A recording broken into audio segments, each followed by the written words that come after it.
Bienvenue dans Azur Politique, votre rendez-vous politique sur BFM Nice Côte d'Azur. Émission en partenariat avec Nice Matin. Denis Caro, directeur des rédactions, est à mes côtés pour m'accompagner. Bonsoir Denis. Bonsoir Céline.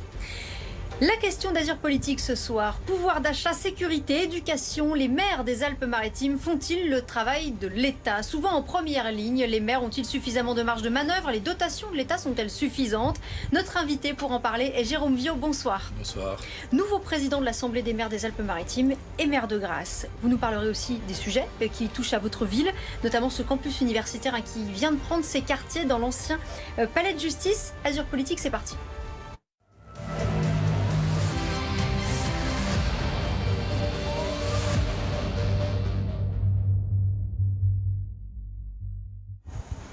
Vous venez d'être élu président de l'Association des maires des Alpes-Maritimes, mais vous êtes aussi conseiller départemental, président de la communauté d'agglomération du Pays de Grasse, président aussi de Cap Azur qui regroupe des collectivités de l'ouest du département, et bien sûr, maire de Grasse. Franchement, est-ce que c'est pas trop? Écoutez, c'est une manière de conjuguer les forces pour être au service d'un territoire. Et quand les maires des Alpes-Maritimes m'ont proposé de devenir le président de cette instance, ça a été pour moi un honneur. Et voilà, de conduire, de coordonner ce travail des maires, c'est quelque chose. Mais on peut assurer toutes ces fonctions à la fois et bien le faire? Voilà, absolument. Et je suis heureux et fier que ça m'ait été confié dans un vote où, à l'unanimité, en tout cas, on m'a proposé d'assumer cette lourde responsabilité. Président de l'Association des maires des Alpes-Maritimes, j'imagine que c'est pas un boulot facile. Il y a des lignes politiques différentes. Vous, votre projet, c'est quoi? Le projet que je porte, c'est que nous puissions, les maires sont de plus en plus en première ligne. On l'évoquera peut-être sur les sujets du rôle des maires, des nouvelles missions qui sont confiées aux maires. Et la volonté qui est la mienne, c'est de pouvoir travailler avec chacun d'entre eux, mettre en commun les difficultés que nous avons, voir les choses qui fonctionnent bien dans certaines communes et après les modéliser, les partager, les décliner sur le territoire. Voilà, c'est un petit peu un rôle de catalyseur et animer ce groupe avec des séances de travail, avec aussi une pépinière d'idées qu'on peut mener dans le département des Alpes-Maritimes pour porter des choses aux quatre coins des Alpes-Maritimes qui permettent d'aider, d'accompagner les maires qui ont du gros temps devant eux, si je peux dire, sur les questions énergétiques, sur les questions aussi d'incompréhension de lois qui sont des fois des injonctions contradictoires et pour lesquelles on est des fois en première ligne. Vous succédez à Jean-Paul David, un maire de Guillaume qui a démissionné. Est-ce que ça change quelque chose finalement la façon dont sera gérée l'Association des maires des Alpes-Maritimes? Est-ce que vous souhaitez prendre un virage un peu et aller dans une direction différente? Oui, d'abord, avec Jean-Paul David, on est en très bons termes. J'ai proposé qu'il devienne le président d'honneur de cette association, donc on restera en travail main dans la main ensemble. Forcément, ça va changer quelque chose puisque je vais y apporter mon empreinte, essayer d'apporter la dynamique que je souhaite mener pour que ces réunions soient des réunions où on écoute tout le monde, on assemble et on rassemble tout le monde. Jean-Paul David le faisait très bien, mais forcément, ça va changer quelque chose parce que j'y apporterai, je dirais, ma contribution personnelle. Alors, on connaît cette sorte de fracture entre l'Est des Alpes-Maritimes autour de Nice et l'Ouest. Vous êtes, vous, plutôt plus proche d'Éric Ciotti que de Christian Estrosi. Est-ce que ça va changer quelque chose dans la manière de gérer l'association des maires ou est-ce que vous allez être une forme de médiateur? Écoutez, moi j'assume le fait d'être proche d'Éric Ciotti, j'en suis d'ailleurs très fier, mais le rôle qui m'est proposé, c'est d'être un fédérateur, que je trouve les dénominateurs communs. Et donc je vais avoir aussi ce travail de permettre à tous les maires, quels que soient leurs horizons, de se rassembler, de dire qu'on a besoin de tout le monde et que quand on rentre dans cette association, nous puissions tous nous parler, tous contribuer, nous rassembler. Et je crois que c'est un rôle que je vais avoir et que je vais porter. C'est peut-être pas tous les jours facile, mais en tout cas, je le ferai avec tout. Et vous avez parlé de ce rôle et de ces difficultés avec les uns et les autres, avec Christian Estrosi, avec David Lisnard. Absolument. Et c'est pour moi une fierté d'avoir été aussi choisi à l'unanimité des maires des Alpes-Maritimes et du bureau c'est le bureau qui a choisi. Il n'y a pas eu d'autres candidatures, c'est quelque chose qui a été, en tout cas ma candidature a rassemblé et donc j'en ai parlé avec tout le monde et c'est aussi le chemin que je vais faire pour apporter à ces maires qui sont des fois en difficulté, à la fois dans des tensions économiques, des tensions dans lesquelles les mairies sont projetées, et je dois apporter cet esprit fédérateur. Est-ce que c'est votre rôle de demander davantage de financement? En clair, est-ce que l'État doit davantage soutenir financièrement les collectivités? Est-ce que ça fait partie de votre rôle de président de l'association des maires, de s'assurer qu'ils aient les moyens d'assurer leur mission? En tout cas, c'est quelque chose que je porterai dans le sens où les municipalités ont devant elles, les maires ont devant eux des défis immenses sur les questions des difficultés énergétiques. On voit combien beaucoup sont inquiets. Certains parlent de fermer des infrastructures sportives ou d'être dans des situations dans lesquelles on ne peut plus assumer un certain nombre de charges. Donc je devrais être porteur de parole dans lequel on va amener des messages en disant chacun doit remplir son rôle. Et l'État doit aussi entendre ces messages. Je prends un autre exemple, l'exemple de la zéro artificialisation nette. Et dans le même temps, on nous menace de nous mettre des taxes si on ne fait pas assez de logements sociaux. Il y a une forme de chose qui est incompréhensible pour les maires en disant... Vous êtes face parfois à des équations un peu insolubles, quoi. Ben voilà, et moi je devrais porter ce message-là. Jérôme Vieux, est-ce que pour vous le rôle du maire doit évoluer? Christian Estrosi, par exemple, plaide depuis longtemps pour que les maires aient davantage de pouvoir, notamment en termes de police municipale. On sait que les maires ont beaucoup de travail. Est-ce qu'on doit leur ajouter des compétences? Je pense que de fait, les maires, le rôle du maire évolue dans la société. On le voit, on l'a vu dans les dernières semaines, les derniers mois, où les maires sont de plus en plus sollicités parce que nos concitoyens, l'échelon premier, le premier rendez-vous avec lequel ils ont la proximité, c'est avec le maire. Et on voit que nos concitoyens ont de plus en plus besoin de proximité. Donc le rôle du maire se renforce. Je crois qu'on demande de plus en plus aussi aux maires, notamment sur les questions sécuritaires, sans pour autant leur en donner les moyens. Et là, il va falloir aussi poser ces questions-là en disant les municipalités, les mairies, les maires assument des responsabilités nouvelles.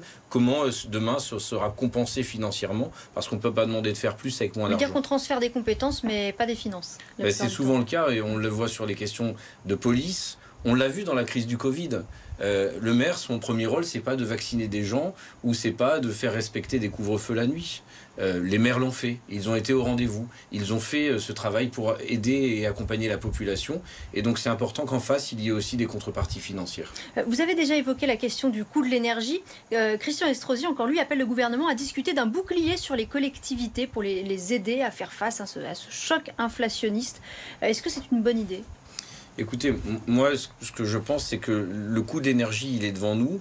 Il est d'abord le fruit d'un certain nombre de mauvais choix qui ont été faits par le gouvernement dans la dynamique dans laquelle nous nous trouvons, où on a une dépendance énergétique, où on a un coût d'énergie qui explose et pour lesquels les maires vont être mis devant, comme d'ailleurs tous nos concitoyens, vont être mis devant la facture. Donc oui, je pense qu'il faut demander au gouvernement d'aider et d'accompagner ces sujets. Il ne faut pas non plus que ce soit juste une situation one shot dans laquelle on fait une petite mesure pendant quelques mois pour apaiser. Un chèque énergie pour les mairies, par exemple, ce ne serait pas la solution. Pas forcément un chèque énergie, mais de dire comment on va accompagner durablement, pas one shot avec un effet d'annonce, mais durablement les collectivités dans les 10 ans qui viennent. Parce que si on fait 2023, l'exercice 2023, un bouclier sur l'énergie pour régler de manière très, je dirais, très temporaire les choses, on ne se met pas dans le long terme. Nous, on a besoin d'avoir une lisibilité à 5 ans, à 10 ans. Alors justement, on est dans le court terme. Comment font les maires aujourd'hui pour s'adapter à ces nouvelles contraintes? Est-ce que vous avez connaissance de situations particulièrement difficiles ou compliquées dans certaines municipalités? Oui, on voit partout des situations difficiles. On voit les inquiétudes dans les délibérations des conseils municipaux. Tous les maires ont dû prendre des décisions modificatives en cours d'exercice, parce que le point d'indice pour la rémunération des fonctionnaires a augmenté de 3,5% en cours d'exercice, alors qu'on avait voté le budget l'année d'avant sans avoir la lecture de ça. Donc ça a changé quand vous avez des mairies avec plusieurs dizaines de millions d'euros de budget de masse salariale. Quand vous changez 3,5% de masse salariale, ça a des incidences fortes. Et puis on voit des maires qui sont dans des situations difficiles sur la question de l'énergie, où on doit faire des décisions modificatives en cours d'exercice pour rajouter des participations financières pour pouvoir honorer les factures énergétiques. On se souvient du grand appel à la sobriété à l'automne. Est-ce que ça a été suivi des faits, justement? Est-ce qu'il y a beaucoup de mairies qui ont mis en place des plans de sobriété, qui ont éteint leurs éclairages publics la nuit, en dehors des grandes villes où on sait que c'est le cas? Oui, mais je pense que ça a une vertu, c'est que ça fait repenser les choses aussi. Donc en termes de transition, ça oblige un certain nombre de remises en cause assez rapides. Ça, c'est peut-être la situation la plus vertueuse. Mais on le voit, moi, à Grasse, par exemple, on a éteint l'éclairage public communal la nuit. Je pense que c'est une bonne chose. C'est très critiqué sur les questions d'inquiétude sécuritaire. En tout cas, ça a des incidences financières rapides sur la baisse des factures. Il y a des élus qui sont dans des situations dans lesquelles les questions de recrutement de personnel sont des sujets où il y a des choses qui sont décalées parce qu'on ne peut pas faire face à la masse financière qu'on doit sur la question RH. Partout, vos administrés sont confrontés à l'inflation. Est-ce que des solutions sont possibles au niveau municipal? À la Trinité, par exemple, le maire a mis en place un plan qui passe par une baisse du taux communal de la taxe foncière. Est-ce que c'est des choses qui sont imaginables ailleurs? Dans l'association des maires, on devrait étudier ces sujets-là, étudier je le disais juste avant, ce qui fonctionne bien pour pouvoir le décliner, le proposer. Après, toutes les communes ont des situations différentes. Peut-être que certaines communes qui ont des situations financières qui peuvent se le permettre, d'autres seront dans des situations plus compliquées. On va parler à présent de votre ville, Grasse, dont vous êtes maire. On va parler d'abord de ce nouveau campus qui a été inauguré ces derniers jours. Il s'est installé dans l'ancien palais de justice, entièrement rénové. Il accueille pour l'instant 800 000 étudiants. Je vous propose de regarder ce reportage de Mélie Lavaux. Les 3000 m² de l'ancien palais de justice de Grasse sont métamorphosés. Depuis 2 semaines, une partie des étudiants a investi le nouveau campus. C'est cool parce qu'on se retrouve pas avec des vieux trucs et tout, genre on a des tableaux interactifs et tout, franchement il y a du réseau et tout, c'est super sympa. C'est super original et le bâtiment est magnifique en soi. Il a été tout rénové de A à Z et franchement nous ça nous fait plaisir d'être là. 5 ans après le début du projet, le 5e campus de Grasse est entièrement équipé. C'est le plus grand de tous nos sites, il fait plus de 3000 m² utiles, il y a 14 salles de cours, 2 amphithéâtres dont l'un est l'ancienne salle d'audience du tribunal puisque c'est un ancien palais de justice. Il y a 2 laboratoires d'énergétique équipés par l'ECAM PMI qui est notre école d'ingénieurs sur Grasse. Le site a su séduire les écoles puisque des projets d'agrandissement sont déjà en cours. La municipalité souhaite accueillir 2000 étudiants d'ici 2030. Aujourd'hui, ce site il est complet. On va lancer un acte 2 d'une réhabilitation d'un bâtiment juste à côté, qui est l'ancienne gendarmerie et qui va se transformer en site d'enseignement supérieur également. Pour pouvoir héberger tous ces nouveaux élèves, il y a les appartements vacants du cœur de ville, mais aussi la transformation de l'ancienne prison de Grasse, qui sera requalifiée en logement étudiant. Et ce sont bien 800 étudiants qui sont pour l'instant accueillis sur ce nouveau campus. Le but, c'est quoi? C'est de permettre aux jeunes grassois de rester faire leurs études chez eux ou bien c'est d'attirer des étudiants venus d'ailleurs? C'est plutôt d'attirer des étudiants venus d'ailleurs pour pouvoir leur proposer à la fois des formations très pragmatiques autour des métiers du parfum, du luxe, de la cosmétique, des biotechnologies, mais pas que. Et permettre aussi à ce que notre centre historique, qui est magnifique, qui fait 10 hectares, puisse trouver une nouvelle population qui vienne se fixer, vivre dans le centre-ville. Donc on a voulu ouvrir un campus multisite à ciel ouvert. Ces étudiants, est-ce que Grasse a la capacité de les loger? Justement, c'est l'objectif. On a un centre historique où il y a beaucoup de logements vacants, de logements insalubres. Et donc petit à petit, l'ambition, c'est de restructurer ces logements, de faire monter le niveau de l'immobilier dans ce centre historique et d'accueillir ces étudiants. Vous avez mis en place, d'ailleurs, un permis de louer, je crois, pour améliorer la qualité du parc locatif. Pour obliger les propriétaires qui ont laissé, pour certains, des appartements dans des situations vétustes depuis l'après-guerre, d'obliger à ce que nous puissions vivre dans des situations décentes dans ce centre historique, pour obliger aussi des travaux. Et on voit des façades partout, des échafaudages qui sont en train de se poser dans toute la ville. Et l'ambition, c'est qu'on puisse loger, pour répondre à votre question, tous les étudiants dans ce cœur de ville. Les étudiants, ils n'ont pas besoin de voiture pour se déplacer.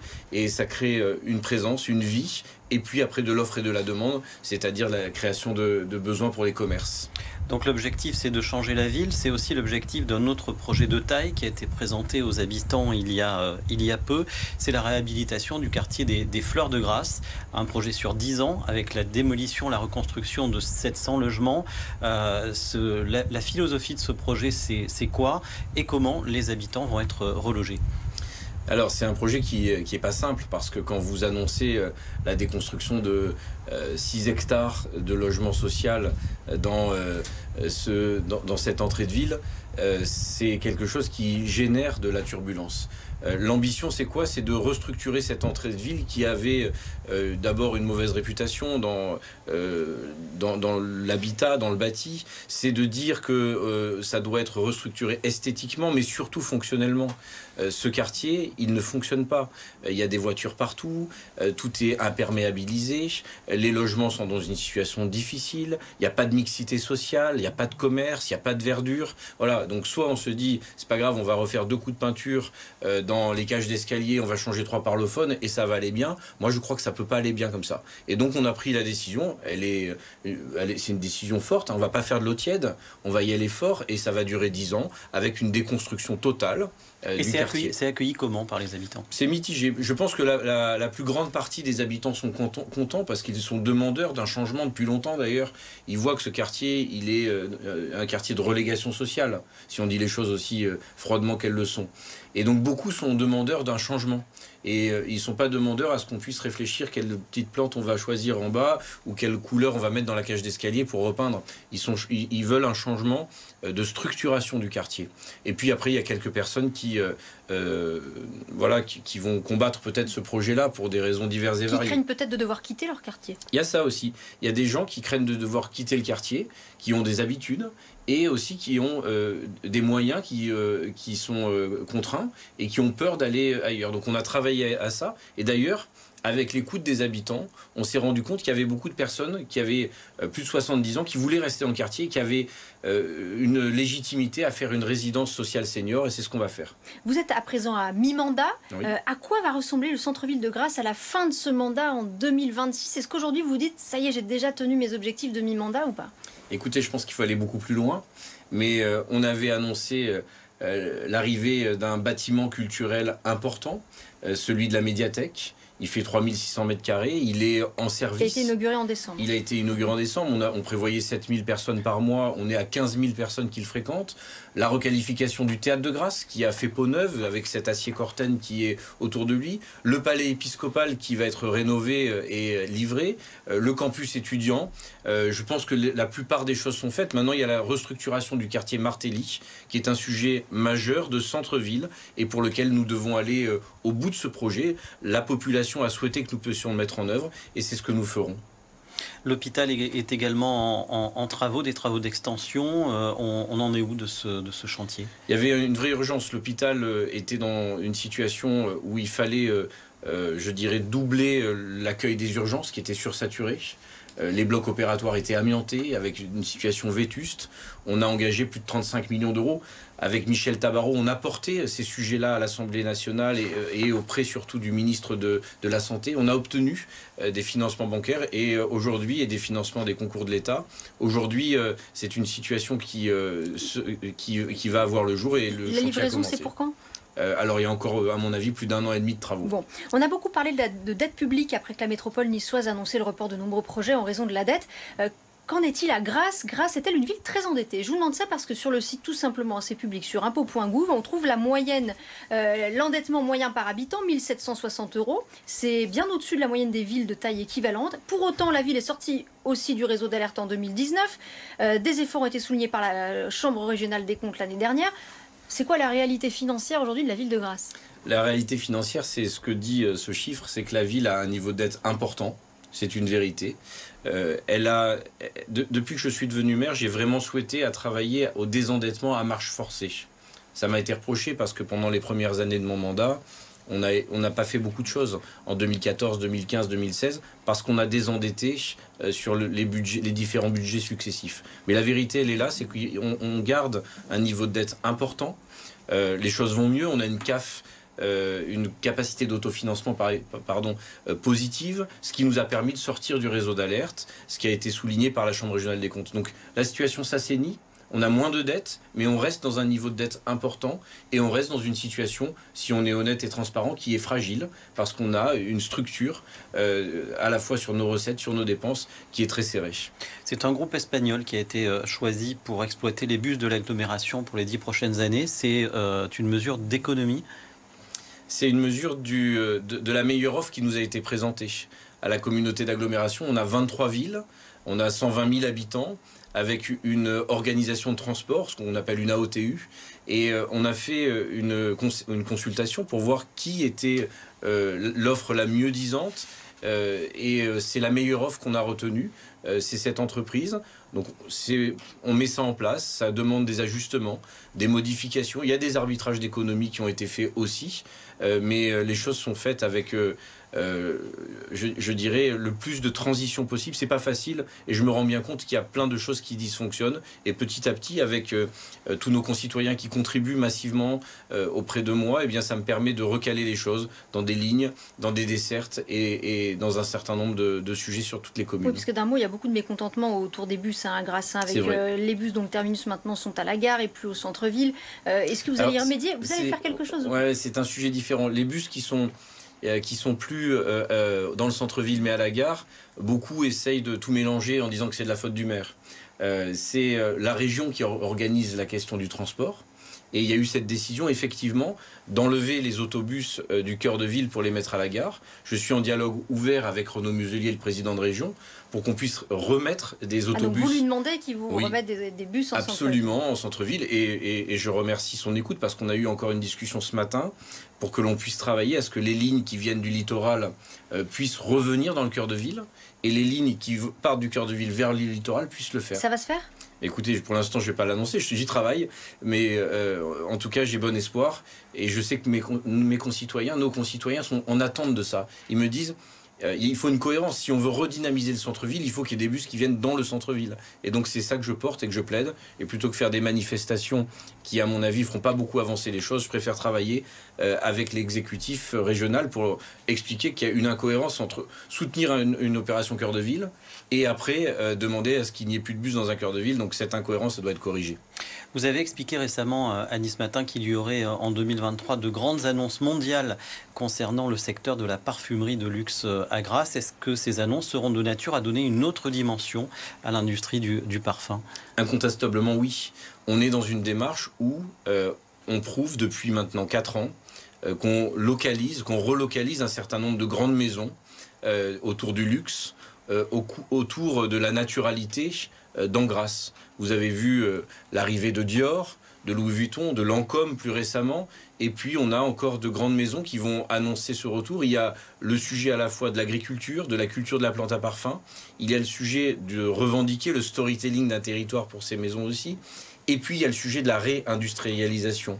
Et donc on travaille pour ramener aussi des grandes entreprises mondiales en termes d'industrie sur le territoire de Grasse et plus particulièrement du plan de Grasse. On a porté et acheté... Et donc de l'emploi. Et donc beaucoup d'emplois. On a acheté 2,7 hectares qui étaient en friche depuis maintenant 15 ans, Bioland, entre Le Plan et Place Cassier. Et donc ça a vocation à trouver preneurs avec des industries, des grandes industries mondiales qui vont revenir se positionner sur le territoire. Et il nous reste 3 minutes pour passer aux questions d'actualité.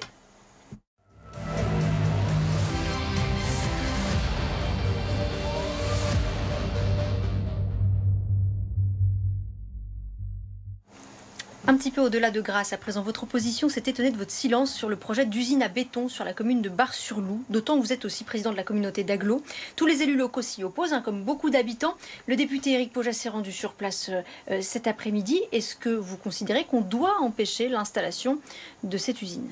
Je suis opposé totalement à la création de cette usine. Il n'y a pas eu de silence, mais c'est vrai que je n'ai pas fait du buzz pour essayer d'exister au moment où certains se sont emparés des réseaux sociaux sur ce sujet. Moi, j'ai préféré travailler méthodiquement en faisant une contribution dans l'enquête publique qui se clôturait le 13 janvier. Ça a été fait, ma position elle est actée, elle est écrite, elle est vérifiable, dans lequel je demande, en les qualités du maire de Grasse avec Magagnosc qui touche ce projet d'implantation, je suis contre. En les qualités du président du syndicat des eaux du Foulon, dans la protection de nos nappes et des ressources en eau, je suis contre. Et puis aussi, dans les flux de camions que ça générerait sur Châteauneuf, sur Magagnosc, sur Bar-sur-Loup, sur Grasse, je suis contre. Voilà, donc ma position, elle est claire. Certains opposants ont voulu faire du buzz en disant que j'étais silencieux. Je ne le suis pas. Voilà, je peux parler librement de ces sujets. Ce soir, en tout cas. Et je ne le suis pas ce soir et je ne l'ai jamais été. Et j'ai contribué dans l'enquête publique en donnant la position clairement de la ville de Grasse. Éric Ciotti a négocié et discuté avec Elisabeth Borne et soutient la réforme des retraites. Ce n'est pas le cas de tout le monde parmi les députés républicains, et notamment Aurélien Pradié. Vous, si vous étiez député, est-ce que vous voteriez cette réforme? Alors d'abord, je ne suis pas député et je ne souhaite pas l'être. Suppléant. Mais je suis député suppléant, absolument. Mais je ne suis pas député et je souhaite rester maire, le maire de la ville. Pour autant, ça ne m'empêche pas d'avoir une idée sur cette position. Moi, je crois qu'il faut regarder froidement les choses en disant il y a plus d'inactifs que d'actifs et les choses petit à petit s'inversent. Et donc il faut faire cette réforme. Donc je pense qu'il faut faire cette réforme. Et il faut avoir le courage de faire cette réforme. Après, je salue les négociations d'Éric Ciotti, où je pense qu'il a été à la fois sur les questions des petits salaires à 1 200 €, à la fois sur la question de ceux qui ont commencé il y a le plus longtemps possible, qu'ils puissent être dans une situation préservée. Et oui, je voterai avec les avancées d'Éric Ciotti, oui, je voterai cette réforme. Jérôme Viaud, merci d'avoir été notre Merci invité. Azur Politique, c'est terminé. Merci à vous.